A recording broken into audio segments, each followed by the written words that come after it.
Hello, everybody. I'm Nola. It's the 24th of October, and I'm coming to you from the Gold Coast in Australia. Today, I'm going to talk about self-improvement in the context of your spiritual maturity and the what I call divine values that underpin love for self and compassion for others. In the epilogue of my memoir, The Peace Angel, I've written down here about purity of heart, and I'm going to reverse a couple of the sentences to give better context, and then I'll explain what I mean.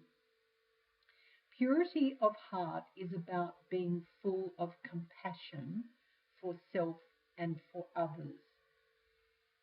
When we have purity of heart, we can see ourselves so clearly. We look with open eyes at our own deficiencies and can more easily determine how to improve.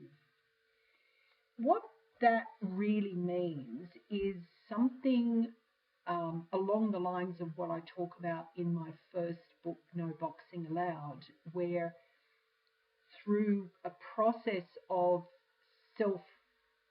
gaining self-awareness, I help people to journey to beyond self-realization to self-intelligence.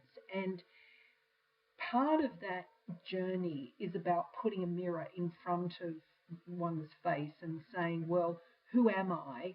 What do I believe in? What have I learned? How can I improve? What kind of person would I like to be? But it's about a level of acceptance that as everybody is in the now is actually okay, because every person, as they journey through life, is going to experience different things, perhaps similar things, but they'll experience it in a different way because everybody's unique.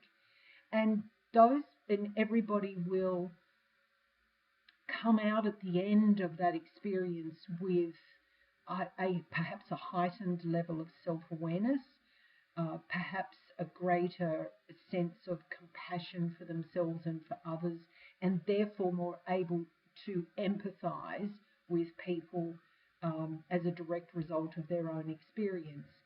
Empathy is something that we learn, and when your heart is open,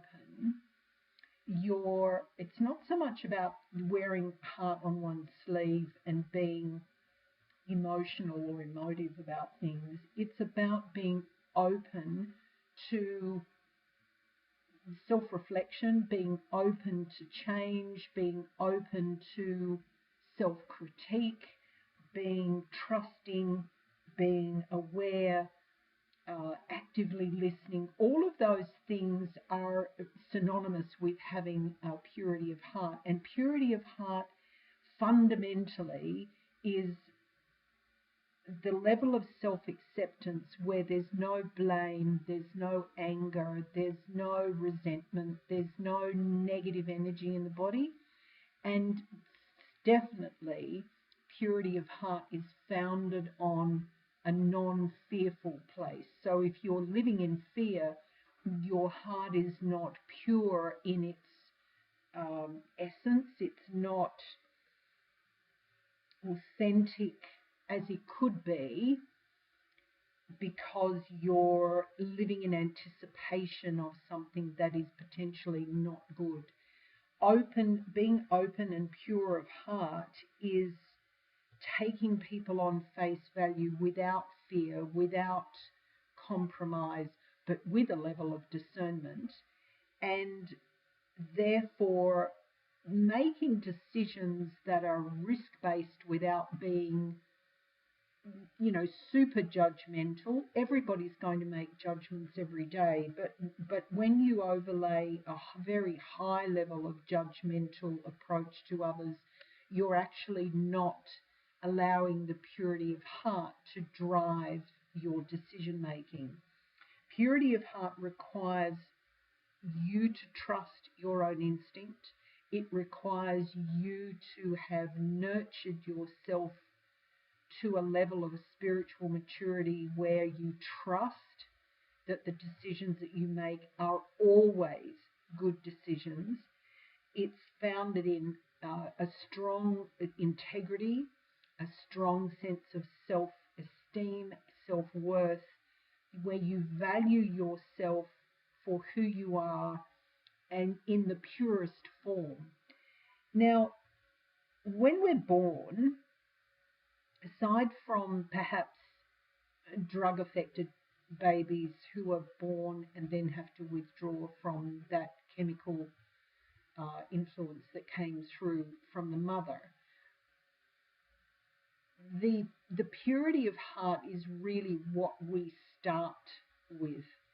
So a baby is born with inbuilt trust, love, joy, giving, and an acceptance that the world around them is good for them.